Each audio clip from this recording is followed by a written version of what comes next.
வணக்கம் மக்களே. சொன்னோம்ல அது பார்த்த மாதிரி பிக் பாஸ்க்கான 3வது ப்ரோமோ வந்திருக்கு. இந்த ப்ரோமோல பாத்தீங்கன்னா வீட்டுக்குள்ள சேதனை எவிக்ஷன் கார்டை தூக்கிட்டு வந்துட்டாங்க. ஆக்சுவலா இன்னைக்கான எபிசோட பொறுத்தவரைக்கும் மொத்தம் 2 எவிக்ஷன் நடக்கும். ஒன்னு எஃப்ஜே, இன்னொன்னு ஆதிரே. 2 பேரையும் மொத்தமா தூக்கி வெளியே போடுறாங்க. ஆனா அந்த 2 பேர் என்ன நினைச்சிட்டு இருந்தாங்க தெரியுமா? கண்டிப்பா அவங்க வெளியே போக மாட்டாங்க, வீட்டுக்குள்ளதான் இருப்பாங்க, அவங்களுக்கான ஃபேமிலி உள்ள வரும். முக்கியமா ஆதிரெல்லாம் பயங்கரமா யோசிச்சாங்க, அவங்களுக்கான ஃபேமிலி உள்ள வரும், எஃப்ஜே சட்டையை பிடிச்சி 4 கேள்வி கேட்பாங்க, அது மூலமா அக்கா வந்து தப்பிச்சிடலாம், நாடகத்தை போட்டு அதுல இருந்து எஸ்கேப் ஆயிடலாம்னு சொல்லிட்டு பயங்கரமா பிளான போட்டாங்க. ஆனா அவங்க பிளான் மொத்தமா ஃபெயிலியர் ஆயிடுச்சு. ஏன்னா சேனல் ஒரு விஷயத்தை யோசிச்சுட்டாங்க ப்ரோ, இவங்க 2 பேரையும் உள்ள வச்சா கண்டிப்பா சண்டை வந்துடும். ஏன்னா வீட்டுக்குள்ள வந்து ஆதிரை வந்து உமன் கார்டை தூக்கி அவன் என்ன யூஸ் பண்ணிட்டான் அப்படிங்கிற லெவலுக்கு பேசிட்டாங்க, பயங்கரமா பேசிட்டாங்க. அப்படி இருக்கும்போது கண்டிப்பா அவங்க ஃபேமிலி உள்ள வந்தாங்கன்னா பிரச்சனை பண்ணுவாங்களோ இல்லையோ கண்டிப்பா கேட்பாங்க, அந்த விஷயத்தை அட்ரஸ் பண்ணுவாங்க. அப்படி அட்ரஸ் பண்ணும்போது அது கண்டிப்பா பிரச்சனையா மாறிடும். ஏன்னா எஃப்ஜே பொறுத்தவரைக்கும் கொஞ்சம் கோளாறு, டப்பு டிப்புன்னு ஏதாவது சொல்லி தொலைஞ்சிருவான். அந்த வகையில் 2 பேரையும் தூக்கி வெளியே போட்டுடலாம். 2 பேர் இதுக்கப்புறம் இருந்து என்ன பண்ண போறான்னு சொல்லி 2 பேரும் ஜோடியா தூக்கி வெளியே போட்டாங்க. அண்ட் இதுக்கப்புறம் இந்த 2 பேர் இருந்தும் கண்டென்ட் கொடுக்க போறது இல்லை. ஏன்னா பிக் பாஸே முடிஞ்சு போச்சு, அவ்வளவுதான். இதுக்கப்புறம் கண்டென்ட் கொடுக்கலாம் இங்க இடம் கிடையாது. ஆல்ரெடி சீசன் ஓவர் ஆயிருச்சு. ஃபேமிலி ரவுண்ட் மட்டும் தான் இருக்கு. ஃபேமிலி ரவுண்ட்ல அவங்க ஃபேமிலி வந்து ஜாலியா பேசிட்டு போவாங்க. அதுக்கப்புறம் டிக்கெட் ஃபினாலே, பணப்பெட்டி, ஃபினாலே வீக் முடிஞ்சு போச்சு. Big பாஸே over. சோ இதுக்கப்புறம் நம்ம பெருசா கண்டென்ட் எதிர்பார்க்க முடியாது. ஆல்ரெடி இதுக்கு முன்னாடி மட்டும் என்ன கண்டென்ட்டா கொடுத்து குமிச்சிட்டு இருந்தானோ, இதுக்கு முன்னாடி சும்மா தான் போயிட்டு இருந்து. அந்த வகையில இந்த ப்ரோமோல பாத்தீங்கன்னா சேதனை ஒரு 5 பேரை ஹாட் சீட்ல உட்கார வச்சிருக்காங்க, வேனுக்குன்னு உட்கார வச்சிருக்காங்க. இந்த 5 பேர் ஹாட் சீட்ல உட்கார வச்சிருக்கிறதுல ஏதாச்சும் ஹிண்ட் கொடுத்திருக்கீங்களா? எனக்கு ஒன்னும் புரியல, தான் கேட்டேன். அந்த வகையில ஒரு 5 பேரை ஹாட் சீட்ல உட்கார வச்சிருக்காங்க. யாரெல்லாம் உட்கார்ந்துருக்காங்கன்னா, நம்ம பாரு உட்கார்ந்துருக்காங்க, திவ்யா உட்கார்ந்துருக்காங்க, ஆதிரை உட்கார்ந்துருக்காங்க, சுபிக்ஷா, எஃப்ஜே 5 பேர் உட்கார்ந்துருக்காங்க. அதுல ஒரு கிளிப்ல கவனிங்களேன், அந்த 5 பேர்ல ஒரு 2 பேர் மட்டும் தான் பயம் இல்லாம உட்கார்ந்துருக்காங்க. ஒன்னு எஃப்ஜே, இன்னொன்னு திவ்யா. 2 பேருக்கும் பயம் இல்ல. 2 பேரும் ஜாலியா உட்கார்ந்துருக்காங்க. திவ்யாலாம் அப்படி ஜாலியா உட்கார்ந்துருக்காங்க, எஃப்ஜே இப்படி உட்கார்ந்துருக்காங்க ஜாலியா. அந்த பக்கம் பாரு தான் எப்பா கடுமையான பயம். ஏன் பயம்? ஏன்னா அவங்க பண்ண லீலைகள் அப்படி இல்ல. பண்ண லீலைகளை சென்சார் போடாம சேனல் ஒருவேளை வெளியே போட்டிருப்பாங்கன்னு சொல்லிட்டு பயம். அக்காவுக்கு பயம். அதனால அக்கா வந்து குடு ஐயோ என்ன காப்பாத்திருக்க ஐயோ அப்படின்ற மாதிரி உட்கார்ந்துருக்காங்க. இந்த பக்கம் திவ்யா தம்பா உட்கார்ந்துருக்காங்க. ஆதிரைக்கு உள்ளுக்குள்ள சம பயம் இருக்கு. ஆனா கண்டிப்பா சேதனை ஃபன் பண்ணுவார் ப்ரோ, என்னால உறுதியா சொல்ல முடியும். 5 பேர் உட்கார வச்சிருக்காங்கல்ல, இதுல எனக்கு தெரிஞ்சு ஃபர்ஸ்ட் எஃப்ஜே வீக் பண்ணுவாங்க. அப்ப ஆதிரை என்ன நினைப்பாங்க தெரியுமா? ஓகே நம்ம எல்லாம் சேவ் போலன்னு சொல்லிட்டு கொஞ்சம் யோசிப்பாங்க. பட் கொஞ்சம் பயம் இருக்கும். ஏன்னா யாருமே சேவ்னு சொல்ல, கரெக்டா சேதனை எவிக்ஷனை மட்டும் தான் வைப்பாங்க. அப்ப வீட்டுக்குள்ள கொஞ்சம் பயத்திலே சுத்திட்டு இருப்பாங்க. அடுத்த ஆதிரை தூக்கும் போது செம ஃபன்னா இருக்கும். இந்த மூமெண்ட்டை நான் பார்க்கணும்னு சொல்லி வெயிட் பண்ணிட்டு இருக்கேன். ஆனா அந்த 24 hours மேட்டர் இருக்குல்ல, அதை பத்தி எந்த ஒரு அப்டேட்டுமே இல்ல. ஓகேவா, சுத்தமா அப்டேட் இல்ல. அது என்ன பண்ண போறான்னு தெரியல. இப்ப ஆதிரைக்கு ஒரு பவர் கொடுத்துருந்தாங்கல்ல, அவங்க ஃபேமிலி வீட்டுக்குள்ள 24 hours இருக்கலாம்னு சொல்லிட்டு, அந்த பவர் என்ன ஆக போகுது, யார் கையில கொண்டு கொடுக்க போறாங்க, இல்ல அதை கேன்சல் பண்ணுவாங்களா, எதை பத்தி எந்த ஒரு அப்டேட்டுமே இல்ல. அதை வெயிட் பண்ணி தான் நம்ம பார்க்கணும். அந்த வகையில் ஆதிரை, எஃப்ஜே 2 பேரை தூக்கியாச்சு. இந்த 2 பேரை பத்தி நம்ம ஆல்ரெடி போன வீடியோல பேசிட்டோம். இதுக்கப்புறம் பேசுறதுக்கு எதுவுமே இல்ல. பட் எனக்கு பேசுறதுக்கு ஒரே ஒரு விஷயம் மட்டும் இருக்கு, அதை மட்டும் பேசலான்னு இருக்கேன். வீட்டுக்குள்ள ஏன் சாண்ட்ராவை இப்படி காப்பாத்துறீங்க? சாண்ட்ரா என்ன அவ்வளவு பெரிய ஆளா?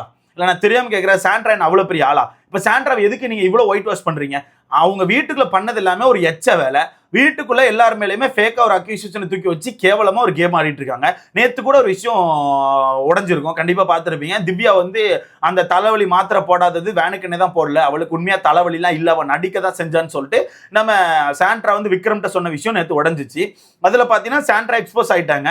அந்த விஷயத்த சேதனை பெருசா எடுத்து பேசினாரான்னு கேட்டீங்கன்னா வாய்ப்புகளே கிடையாது. அப்படியே சும்மா நீங்க சொன்னீங்களாமா குறும்படம் போடட்டுமாமா சொன்னீங்களாமான்னு சொல்லி பேசினார தவிர அதை அப்படியே கடந்து போயிட்டாரு. அப்போ அங்க ஒரு ஃபேக் அக்யூசேஷன் தான் நடந்திருக்கு. அவங்க ஃபேக்கா திவ்யாக்கு தலைவலி இல்லைன்னு சொல்லி தான் சொல்லியிருக்காங்க. இப்படி நீங்க அந்த இடத்துல என்ன பண்ணிருக்கணும், ஒரு ஹோஸ்டா சாண்ட்ராவை பிடிச்சி அடிச்சிருக்கணுமா இல்லையா? கண்டிப்பா அடிச்சிருக்கணுங்க. அங்க ஒருத்தவங்க தலைவலின்னு சொல்லி உட்கார்ந்து இருந்திருக்காங்க, அந்த தலைவலியே இவங்க நாடகம்னு சொல்லியிருக்காங்க. அப்ப அந்த விஷயம் உடஞ்சி வெளியே வரும்போது அந்த விஷயத்தை பிடிச்சி நீங்க அடிச்சிருக்கணும்ல, ஆனா அடிக்கவே இல்லை. அந்த விஷயத்தை அப்படியே கடந்து போயாச்சு. அதே மாதிரி கனிக்கான மேட்டருமே சேம் அதே மாதிரி தான். கனி சாண்ட்ரா 2 பேரும் வீட்டுக்கு அவ்வளவு பெரிய சண்டையை போட்டிருக்காங்க. அந்த டாபிக்லாம் நீங்க அட்ரஸ் பண்ணீங்களா இல்லையா? அந்த டாபிக் எல்லாம் எங்க வீட்டுக்குள்ள சண்டை வந்திருக்கு, 1 எபிசோட்ல வந்திருக்கு, ப்ரோமோவா வந்திருக்கு, எவ்வளவு விஷயங்கள் நடந்திருக்கு. அதெல்லாம் அட்ரஸ் பண்ணாம இப்படி நீங்க காப்பாத்தி என்ன பண்ண போறீங்க? அது தெரியாம கேட்கிறேன். இப்படி நீங்க சாண்ட்ராவை காப்பாத்தி என்ன பண்ண போறீங்க? சுத்தமா தெரியல ப்ரோ. அப்போ நம்ம முன்னாடியே சொன்னதுதான், இவங்க வந்து நல்ல குவாட்டால வந்திருக்காங்க, சிறப்பு பிரிவுல தான் வீட்டுக்குள்ள வந்திருக்காங்க. எல்லாம் சிறப்பா கிடைக்குது. இவங்க என்ன பண்ணாலும் அதை மறைச்சிருவாங்க, அதை பெருசா தட்டி கேட்க மாட்டாங்க. இவங்க எவ்வளவு வேணா டிராமா போடலாம், எவ்வளவு வேணா கத்தலாம், எவ்வளவு வேணா சண்டை போடலாம், எவ்வளவு வேணா யாரை வேணா அசிங்கப்படுத்தலாம், ஆனா தட்டி கேட்க மாட்டாங்க. அவங்க வந்து வீட்டுக்குள்ள வச்சு நல்லா மாலை போட்டு பூஜை போட்டுட்டு இருப்பாங்க உட்காந்து. அதே மாதிரி அவங்க புருஷன் வெளியே உட்காந்து ஒருத்தர தப்பா பேசிட்டு இருப்பாரு. நீ ஒழுங்கா கேம் ஆடி இருந்தா எதுக்கு இந்த வீட்டை விட்டு வெளியே போற? நீ ஆடின கேம் ஒரு டப்பா கேம். இதுல இவர் வெளியே போய் உட்காந்து ஒருத்தர குறை வேற பாடிட்டு இருக்காரு போல. முக்கியமா திவ்யாவை பிடிச்சு குறை பாடிட்டு இருக்காரு. எதுக்குன்னே தெரியல. தயவு செய்து அவரை வீட்டுக்கு அனுப்புங்க, வேகமா வீட்டுக்குள்ள அனுப்புங்க. அவர் உள்ள போய் என்னத்தை தான் கிளிக்கிறாரு நான் பார்க்கணும். உள்ள போயிட்டு திவ்யா கிட்ட என்னத்த பேசுறாரு, என்ன மாதிரி சண்டை போடுறாரு அப்படிங்கிற விஷயத்த நான் பார்க்கணும். ஏன்னா ஆல்ரெடி அசிங்கப்பட்டாச்சு, ஆல்ரெடி பிரஜன் சாண்ட்ரா ரெண்டும் அசிங்கப்பட்டுச்சு. இதுக்கப்புறம் என்ன அசிங்கப்படுத்த போறாரு அப்படிங்கிற விஷயத்தை நான் கண்டிப்பா பார்க்கணும். சோ வெயிட் பண்ணி பார்க்கலாம். இதுல எனக்கு ஒரு விஷயம் மட்டும் நல்லாவே புரிஞ்சு போச்சு ப்ரோ. சாண்ட்ராவை காப்பாத்தி பணப்பெட்டி வரத்தி கொண்டு வர போறாங்க. பணப்பெட்டியை சாண்ட்ரா எடுக்க போறாங்க. எனக்கு தெரிஞ்சு இந்த சீசன்ல 2 பேர் பணப்பெட்டிக்கு போட்டி போட போறாங்க. ஒன்னு நம்ம அரோரா, இன்னொன்னு சாண்ட்ரா. இந்த 2 பேர் தான் கண்டிப்பா போட்டி போடுவாங்க. ஆனா இன்னொரு சைடு எனக்கு இன்னொரு பயம் வேற இருக்கு, வினோத் அவர்கள் பணப்பெட்டி எடுத்துருவாருன்னு சொல்லிட்டு. ஏன்னா அவர் வீட்டுக்குள்ள உட்கார்ந்து சாண்ட்ரா கிட்ட பேசிட்டு இருந்தாரு. பணப்பெட்டி எவ்வளவு பணம் வைப்பாங்க, என்ன மாதிரி வைப்பாங்க, டாஸ்க் டிஃப்ரெண்டா வைப்பாங்களா, அதை எப்படி எடுக்கணும், அது எவ்வளவுலாம் வைப்பாங்க, எடுத்து நம்ம பாட்டி கிளம்பிடலாமான்னு சொல்லிட்டு அந்த விஷயத்தை பத்தி ரொம்ப விசாரிச்சாரு. அது மட்டும் இல்லாம டைட்டில் வின்னருக்கான அமௌண்ட் எவ்வளோ, ஒருவேளை டைட்டில் வின் பண்ணாம ரன்னர் அப் வந்தா அதுல தான் அமௌண்ட் கொடுப்பாங்களான்னு சொல்லிட்டு அந்த அமௌண்ட்டை பத்தி பயங்கரமா விசாரிச்சாரு. ஸோ அதனால எனக்கு தெரிஞ்சு மேபி இவர் பணப்பெட்டிக்கு ட்ரை பண்றாருன்னு நினைக்கிறேன். ஆனா அவங்களுக்கான ஃபேமிலி கண்டிப்பா வீட்டுக்குள்ள போயிட்டு ஹிண்ட் கொடுப்பாங்கன்னு எனக்கு ஒரு நம்பிக்கை இருக்கு. கண்டிப்பா ஃபேமிலி வீட்டுக்குள்ள போயிட்டு, அப்பா பணப்பெட்டி எல்லாம் தொடாத, உனக்கான வேலையை மட்டும் பாரு, நீ பாட்டுக்கு ஜெயிக்கிறியோ தோக்குறியோ கடைசி வரதுக்கு வான்னு சொல்லிட்டு ஏதாச்சும் தூது கொடுப்பாங்கன்னு நம்புறேன். அப்படி கொடுத்தாங்கன்னா நல்லது, இல்லாட்டினா வேஸ்டா போயிடும். ஏன்னா இப்போதைக்கு எனக்கு தெரிஞ்சு வினோத் அவர்கள் கையில தான் டைட்டில் இருக்கு. ஓட்டின் அடிப்படையில் பார்க்கும்போது வினோத் அவர்கள் கையில தான் டைட்டில் இருக்கு. நீங்க என்ன நினைச்சாலும் சரி, எண்ட் ஆஃப் த சீசன்ல யாருக்கு ஓட்டுகள் இருக்கோ அவங்க கையில தான் டைட்டில் கொடுப்பாங்க. கண்டென்ட் கிவ்வரு, இரவு ஷோ, அந்த மாதிரி ஷோ நடத்துறவங்களுக்குலாம் டைட்டில் கொடுக்க மாட்டாங்க. கண்டிப்பா ஓட்டு இருக்கவங்களுக்கு கையில தான் டைட்டில் கொடுப்பாங்க. ஏன்னா அது நிறைய விஷயம் இருக்கு. யாராவது ஒருத்தர் லீகலா கேஸ் போட்டா கூட எப்படி நீங்க இந்த டைட்டில் கொடுத்தீங்க, எதன் அடிப்படையில் கொடுத்தீங்க, இந்த ஷோவே மக்களோட ஓட்டின் அடிப்படையில் தானே போகுது, அப்போ ஓட்டு இல்லாத ஒரு நபர்கள் கொடுப்பீங்களான்னு சொல்லிட்டு அங்கே கேள்வி வந்துடும். அதனால எண்ட் ஆஃப் த சீசன்ல யாருக்கு ஓட்டு இருக்கோ அவங்க கையில கொடுத்துட்டு போயிட்டே இருப்பாங்க. ஓகேவா, அதை பத்தி கவலைப்பட மாட்டாங்க அவங்க. எனக்கு தெரிஞ்சு இப்போதைக்கு வினோத் கையில தான் இருக்கு. ஸோ வெயிட் பண்ணி பார்க்கலாம். இதை பத்தி உங்களுக்கான கருத்துன்னு சொல்லிட்டு மறக்காம கமெண்ட்ல போடுங்க. ஒன்னு வினோத், இல்லைன்னா திவ்யா, இல்லைன்னா விக்கல் சிக்கரம், இந்த 3 பேர்ல யார் கையிலேயே போக போகுதுன்னு எனக்கு தோணுது. ஸோ வெயிட் பண்ணி பார்க்கலாம். சாண்ட்ராவை பயங்கரமா காப்பாத்துறாங்க ப்ரோ. சாண்ட்ரா இதுக்கப்புறம் நல்லவங்க வேஷம் போடுவாங்க. வேணா பாருங்களேன், சாண்ட்ரா வந்து இதுக்கப்புறம் நல்லவங்க வேஷம் போடுவாங்க. எல்லாருக்கிட்டையும் நல்லா பேசுவாங்க. ஃபேமிலி ரவுண்ட் வர வரப்போதா எல்லார்ட்டையும் நல்லபடியா பேசுவாங்க. ஆனா ஃபேமிலி ரவுண்ட்ல கண்டிப்பா அவங்களுக்கான அந்த எலைட் புத்தியை காமிப்பாங்க.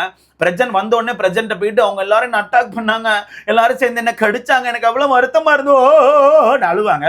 கண்டிப்பா அந்த சீன் இருக்கும். ஏன்னா சாண்ட்ராக்கு ஏத்த மாதிரி தான் வெளியே உட்காந்து அவங்களோட புருஷன் பிரஜன் பேசிட்டு இருக்காரு. வீட்டுக்குள்ள இருக்க எல்லாருமே சாண்ட்ராவை அட்டாக் பண்றாங்க, சும்மா இருக்க சாண்ட்ராவை எதுக்கு பிடிச்சி நோன்றாங்கன்னு சொல்லி அவருமே மெண்டல் மாதிரி தான் பேசிட்டு இருக்காரு. வீட்டுக்குள்ள எல்லாரும் சேர்ந்து ஒன்னா இருக்கும்போது இவங்க மட்டும் வீட்டுக்குள்ள எல்லாரும் சேர்ந்து இவங்க மட்டும் வீட்டுக்குள்ள இருக்க எல்லாருமே ஆப்போசிட் பண்ற மாதிரி ஒரு விஷயத்த பண்ணும்போது வீட்டுக்குள்ள இருக்க எல்லாருமே கொஸ்டின் பண்ணதான் செய்வாங்க. அப்படிதான் எல்லாரும் கொஸ்டின் பண்ணிட்டு இருக்காங்க. அதை இவங்க என்ன நினைச்சுக்கிறாங்கன்னா ஆப்போசிட் நினைச்சுக்கிறாங்க. நேத்து சேதன் அந்த பாயிண்ட கூட ஒரு இடத்துல சொல்லியிருப்பாரு. வீட்டுக்குள்ள எல்லாரும் ஒன்னா இருக்கும்போது உங்க வீட்டுக்குள்ள இருக்க எல்லாருக்கும் ஆப்போசிட்டா நீங்க ஒரு விஷயத்த பண்றீங்க. அப்ப அவங்க அந்த விஷயத்தை அட்ரஸ் பண்றதுக்கு உங்ககிட்ட வந்து பேசுறாங்க. அதை எப்படி டார்கெட்னு சொல்லுவீங்க, அதை எப்படி சண்டைன்னு சொல்லுவீங்க, நீங்களும் ஒரு விஷயத்தை கிரியேட் பண்ணாதீங்கன்னு சொல்லிட்டு நேத்து சாண்ட்ரா கிட்ட சொல்லியிருப்பாங்க. அதை சாண்ட்ரா கிட்ட சொல்றீங்களோ இல்லையோ கொஞ்சம் பிரஜனுக்கு ஃபோன் பண்ணி சொல்லுங்க. ஏன்னா அவரும் புரிஞ்சுக்காம தான் சுத்திட்டு இருக்காரு. அவருக்கும் இந்த ஆட்டத்தை பத்தி எல்லாம் பெருசா தெரியல. அவர் எனக்கு தெரிஞ்சு அவரு அவ்வளவுதான், அவர் வந்து அது தெரியல. அவர் வந்து என்ன நினைச்சிட்டு இருக்காருன்னு தெரியல. இந்த ஷோவை என்ன நினைச்சிட்டு இருக்காரு, இந்த ஷோவை மக்கள் எப்படி ஃபாலோ பண்ணுவாங்க, இந்த விஷயத்தெல்லாம் எப்படி நினைச்சிட்டு இருக்காருன்னு தெரியல. அவர் ரொம்ப டிஃப்ரெண்டா தான் பேசிட்டு இருக்காரு. ஸோ வெயிட் பண்ணி பார்க்கலாம். மொத்தத்துல 2 பேரை தூக்கியாச்சு, 11 பேரை வச்சு ஃப்ரீ ஸ்டார்ஸ் நடத்துறாங்க. என்ன மாதிரி போகுது, இந்த மாதிரி கொண்டு போவாங்க, எல்லா விஷயத்தையும் பார்க்கலாம். நிறைய சம்பவம் இருக்கும் நான் நம்புறேன். எனக்கு ஒரே ஒரு ஆசை, சாண்ட்ராக்கான ஃபேமிலி வந்துட்டு போனதுக்கு அப்புறம் கனிக்கான ஃபேமிலி வரணும். அப்பதான் கனிக்கான ஃபேமிலி ஏதாச்சும் ஒன்று அட்ரஸ் பண்ணும்போது சாண்ட்ரா எப்படி பதில் சொல்றாங்க, என்ன மாதிரி மழுப்புறாங்க அப்படி விஷயத்தை நம்ம பார்க்க முடியும். வெயிட் பண்ணி பார்க்கலாம் என்ன நடக்குன்னு சொல்லிட்டு. இதை பத்தி உங்களுக்கான கருத்தை மறக்காம கமெண்ட்ல போடுங்க. வீடியோ லைக் பண்ணிக்கோங்க, சேனலை சப்ஸ்கிரைப் பண்ணிக்கோங்க.